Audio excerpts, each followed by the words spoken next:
The day my mother demanded $50,000 from me was the day I finally realized something inside our family had rotted beyond repair.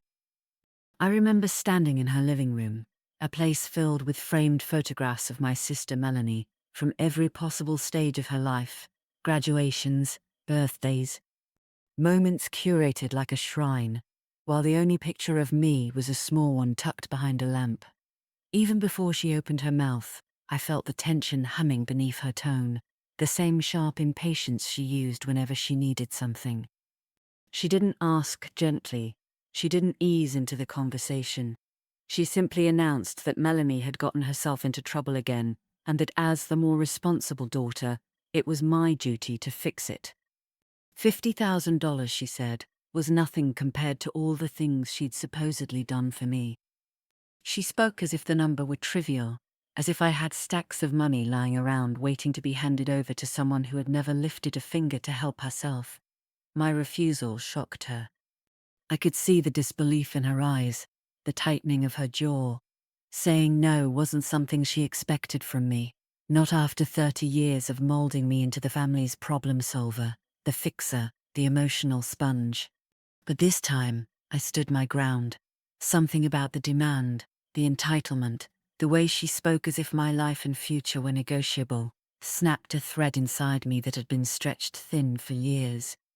That refusal wasn't the end of the conversation.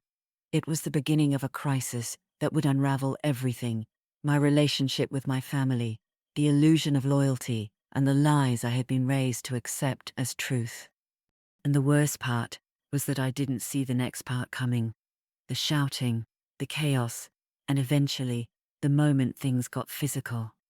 It would be the moment that forced me to choose between the family I was born into and the family I was building with Brian, the one person who had never asked me to sacrifice myself to be loved. My mother didn't take my refusal quietly. She stared at me as if I'd betrayed some sacred oath, her voice rising with every sentence. She said I was ungrateful, selfish, cold-hearted, words she had used my whole life whenever I didn't bend fast enough. But this time, instead of shrinking, I felt myself harden.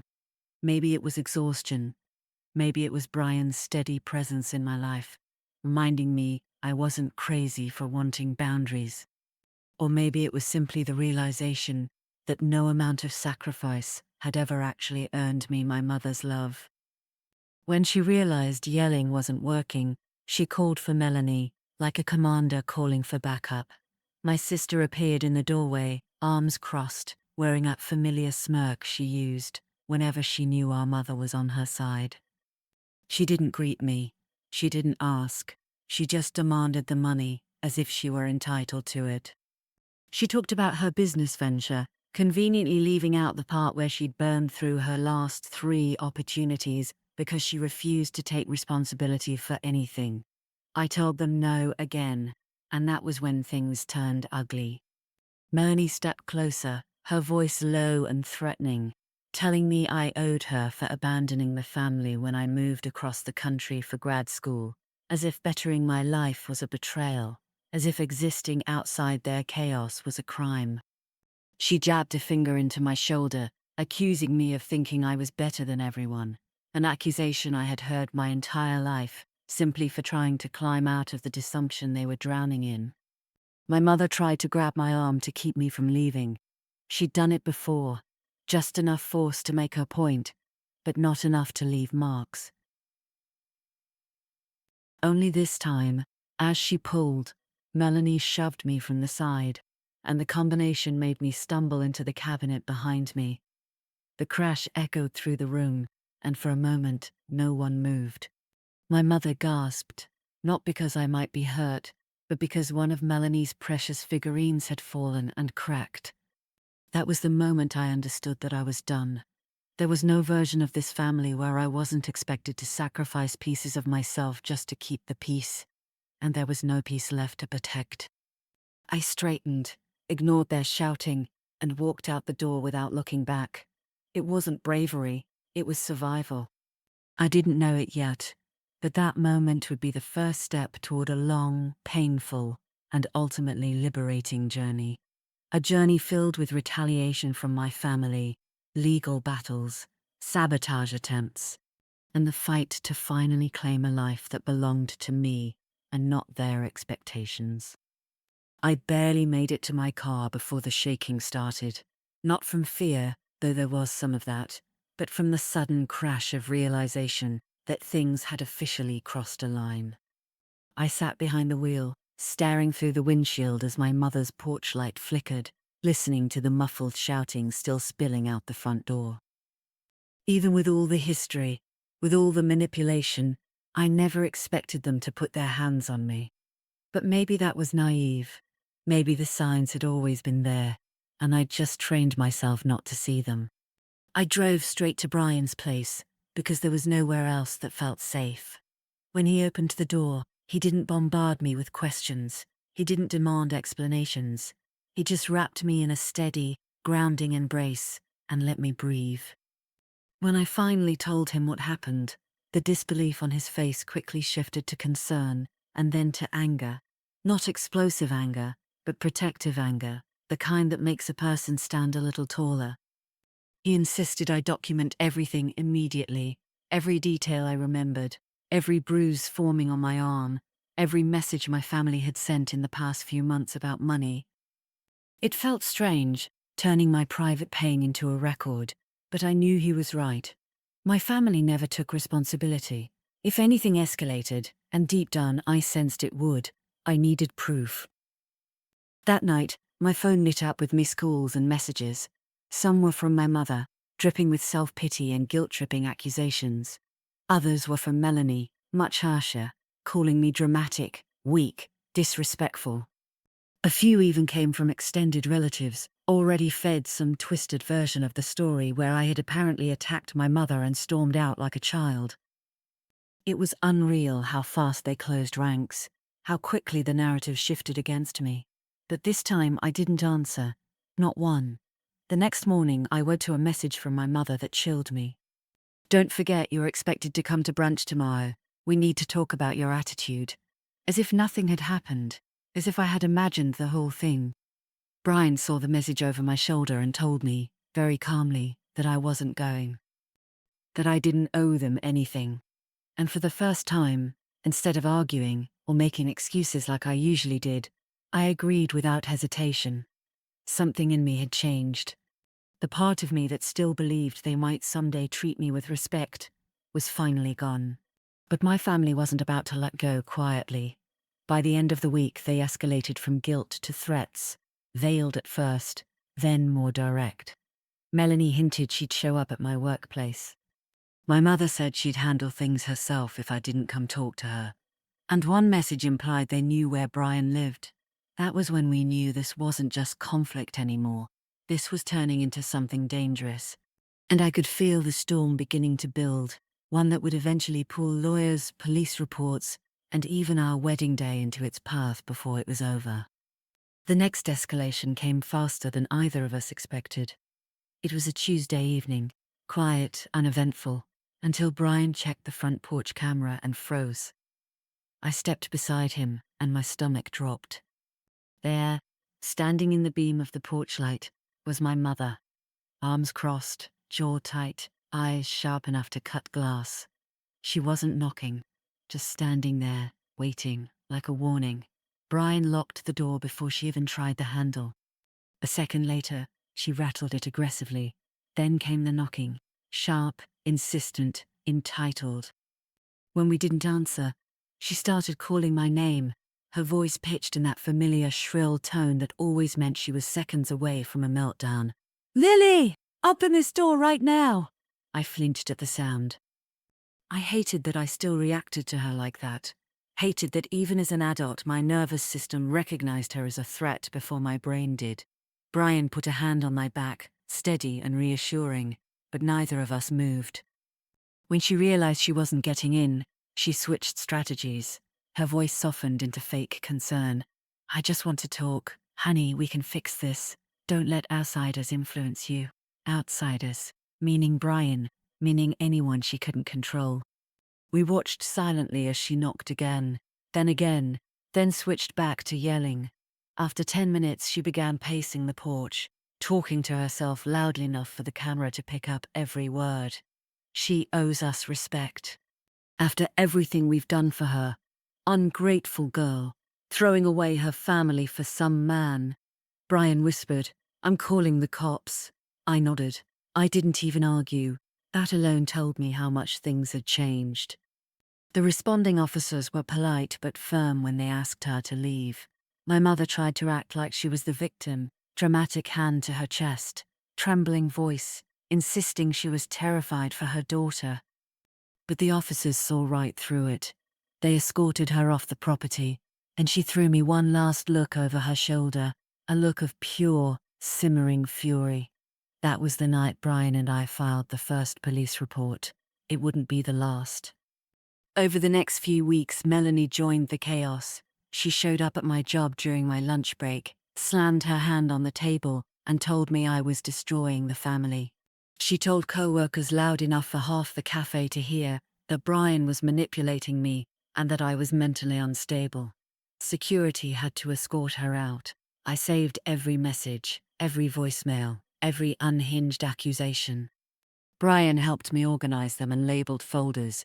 Every piece would matter later. Despite all of it, our wedding planning continued.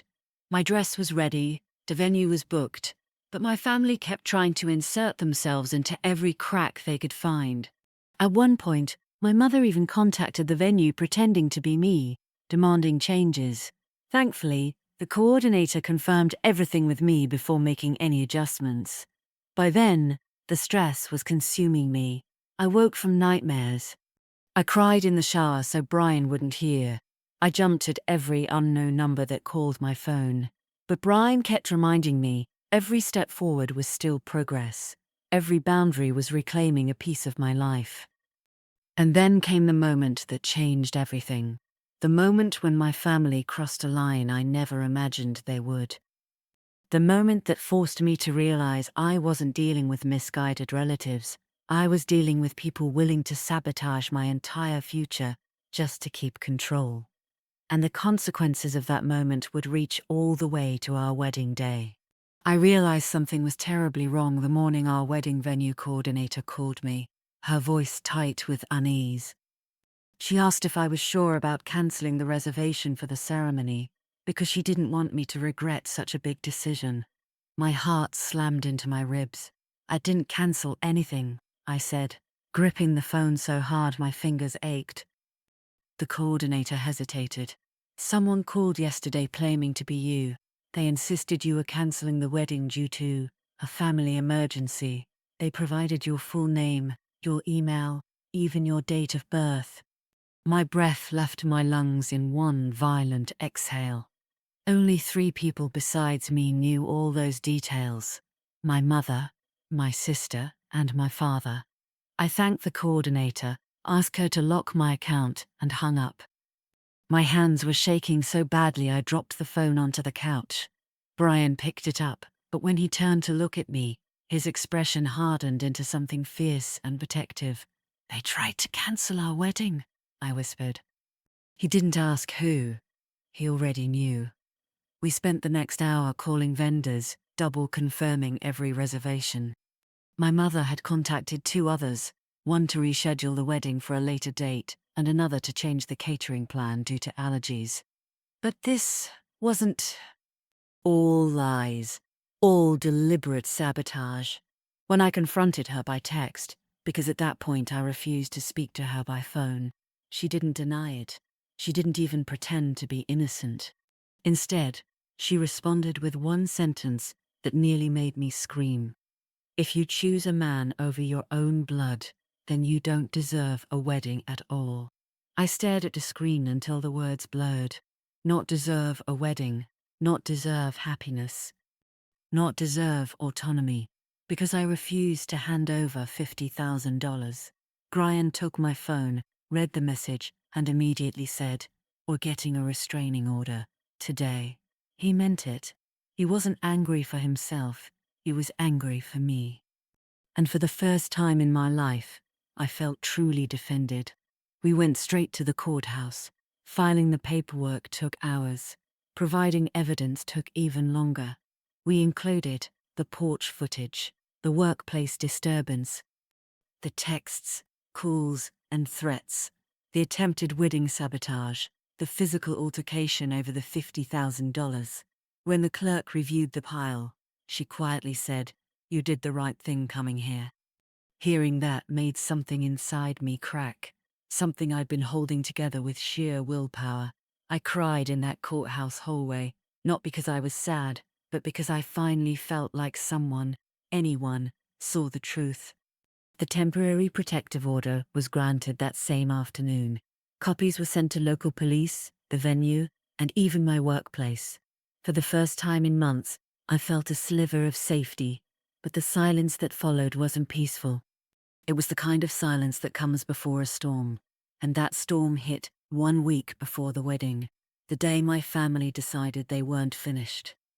The day I realized I had underestimated just how far they were willing to go to keep control over me, because their next move didn't target my wedding, it targeted me. And it nearly cost me everything. I sat in the hospital hallway with ice pressed to my cheek, the fluorescent lights buzzing like angry insects above me. Brian paced in tight circles, his jaw clenched, the weight of what had just happened crashing down on both of us. My mother had slapped me, hard, over $50,000. I knew she was capable of manipulation, emotional pressure, guilt. All of that was normal in our household, but swinging at me in front of neighbors who had come outside to watch, even for her, that was new territory. A police officer approached, holding a clipboard. "Do you want to press charges?" I froze. She was still my mother. Before I could answer, Brian crouched beside me. "You don't deserve this. And she needs consequences, Lily." My eyes burned, not with tears, with exhaustion. I finally said, "Yes, I want to file a report." It felt like cutting an invisible cord that had tied me to her my entire life. I didn't know it yet, but that choice would send the entire family into a frenzy. The next day, my phone was a war zone. Missed calls from my mother, dozens of messages from my sister, all in caps, 3 voicemails from my aunt, scolding me like a child for humiliating the family. According to them, I was the villain. Not the assault, not the demand for $50,000, me.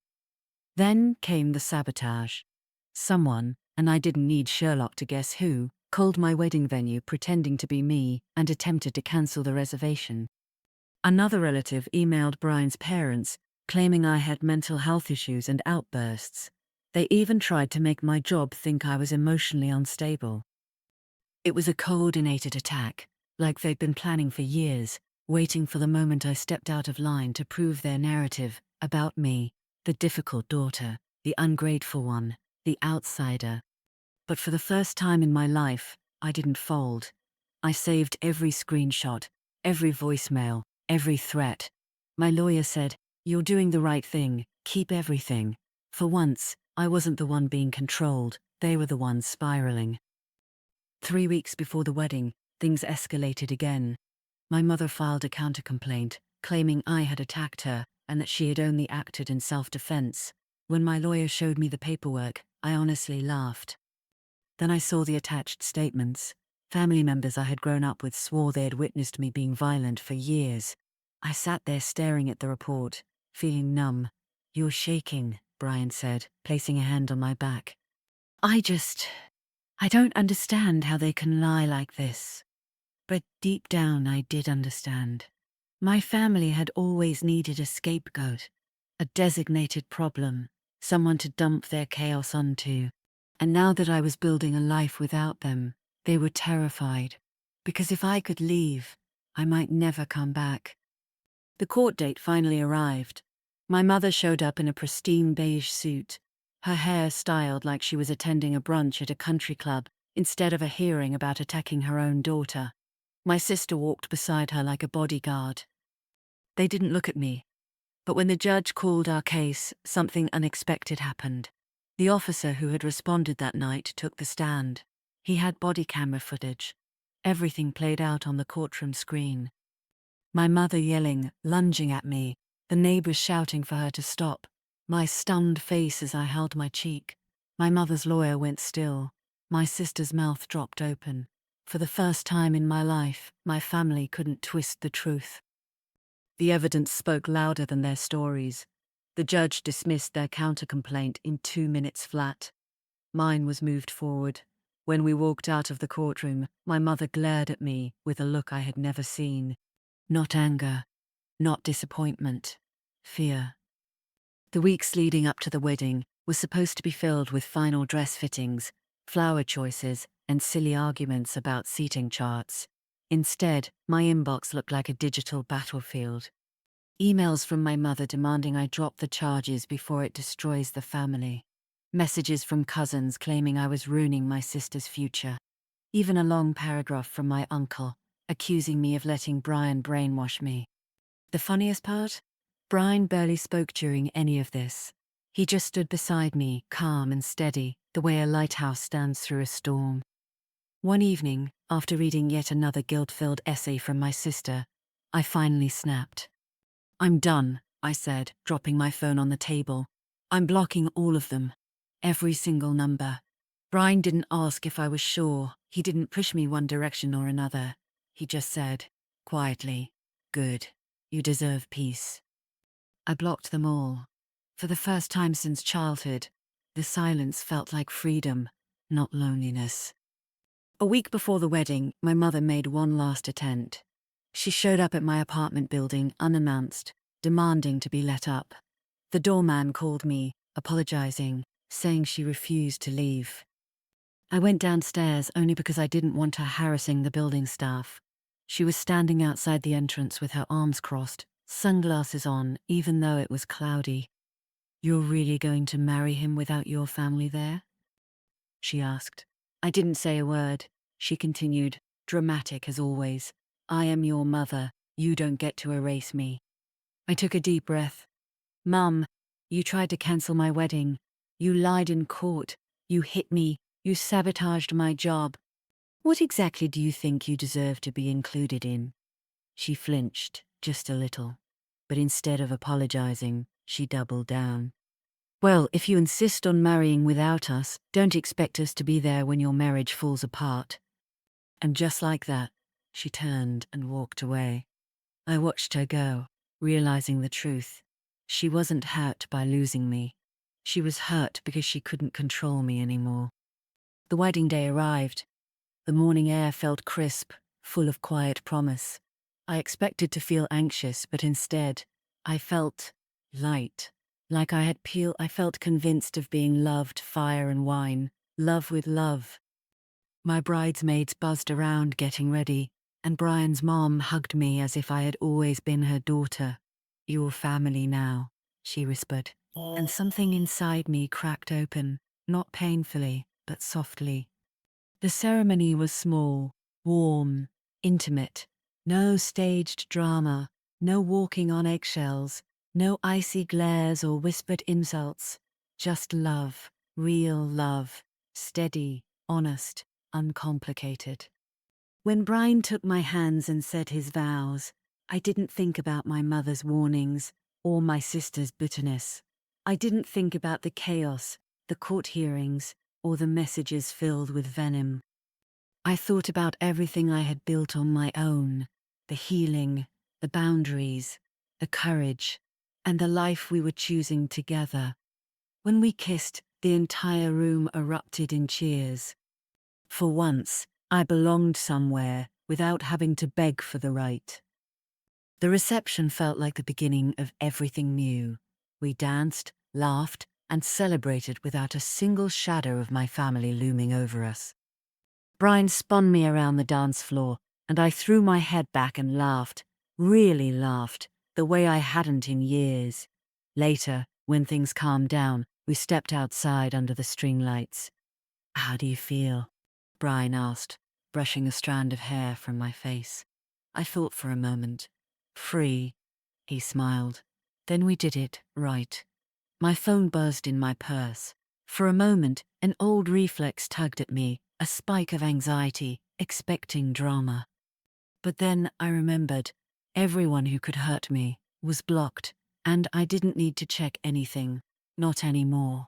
We moved forward that night, not running away from my past, but walking toward a life where I finally mattered, a life I chose. Months later, a letter arrived from the court. My mother was ordered into mandatory counseling and fined for the assault. She tried to appeal. She lost. My sister sent a single email through a new address, apologizing for letting things get messy, but followed it with, "We should move past this and focus on helping Mum." I didn't respond. I realized something. They didn't want reconciliation. They wanted access, and I was done giving it.